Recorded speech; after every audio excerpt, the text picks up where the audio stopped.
In this tutorial in Cyberlink PowerDirector, we'd like to show beginners how to create and produce your very first video. We won't go into a lot of details, but we want you to see the simple process that you'll be refining as you go through the rest of the tutorials. The first thing we need to do is bring some video into our project. How do we do that? Well, there are three ways you can do that. You can click on the little file with a down arrow near the top and then do Import Media Files. Or you can use the Control Q key on your keyboard. Another way you can do that is you can right-click anywhere in the media room and do Import Media Files. Either way, you'll get to the same location. So I have two places I can click, or I can just hold the Control key down and hit the Q key, and it opens up a place in my file directory where I can go looking for files. Now, you may not start out where your video files are kept, so all you need to do is navigate through File Explorer to the place where you want to go. I'm just going to click on this video for now. I can either double click or click once and click on the open button in the lower right corner, and it will pull that video into my media room. Now, the thing to remember about PowerDirector is called an NLE editor, a non-linear editing editor, and it does not damage or harm the original videos that you pull in. So no matter what you do to this, the original video will be okay. So we're going to take this, and the second step, once I have the video in, is I drag it with the mouse and drop it on the timeline. And once I'm in the timeline, if it has audio, I'm going to see a blue band, which is the audio of the video, and the other band, which is the video.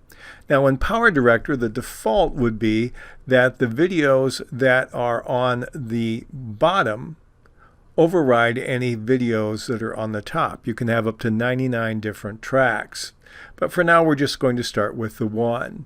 So if I want to see what the video is like, I can simply click the arrow key, or I can press the space bar for a shortcut, and it will begin to play the video. And if it comes with audio, I'll hear the audio as well. Now, if I want to see the video larger in my preview screen, I can drag this area between the media room and the preview screen and enlarge it, or I can click the buttons below and drag, and I can make it larger in this direction. You also can set this up to have the preview on a completely separate monitor in a 2 or more monitor system.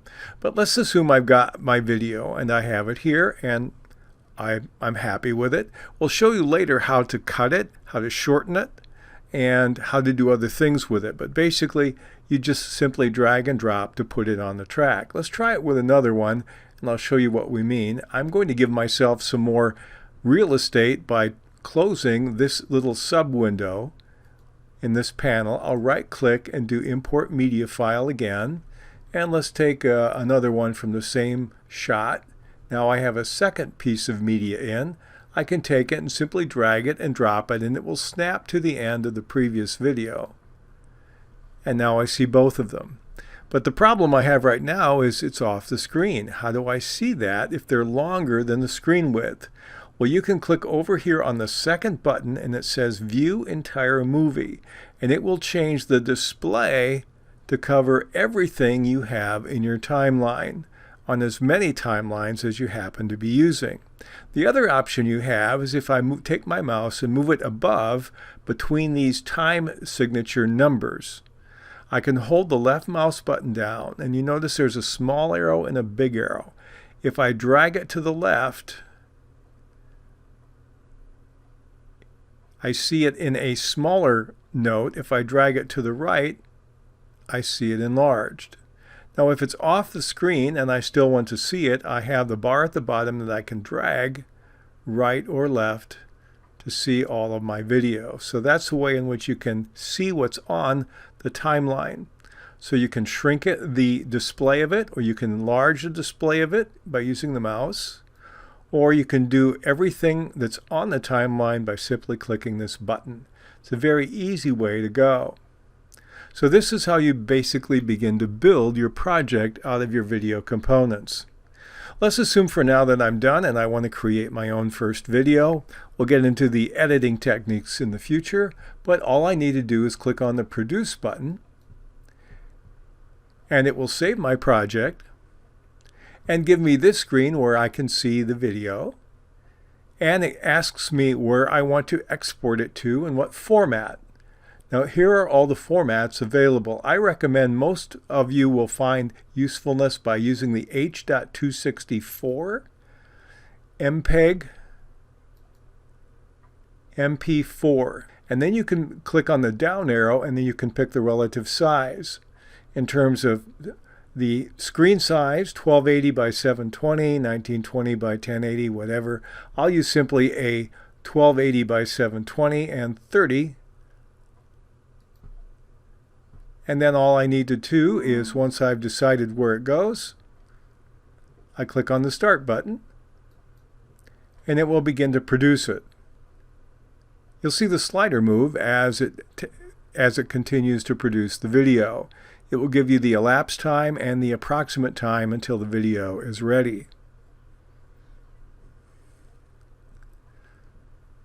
And when it's done, we can go back to the Edit page by clicking the button at the left side. And you notice what it does. It gives me a link to my produced video. Now the default name for mine is simply Produce. I could have named it anything else, and you can change the name afterwards. But this is where my video happens to be. And so now if I want to play the video outside of PowerDirector, all I need to do is right-click on it. Then I can go to the area that says Open File Location, and that will take me to my video. I'll do that on my system so you can see this full screen. So now I have my video in my media player, and I can click on the little play icon, and I can see my basically unedited video that I just created using PowerDirector. You can create as many versions of the same video as you want, and we're going to get into some of the ways in which you can improve on the video besides just dragging the clips in and stringing them together as we did in this case.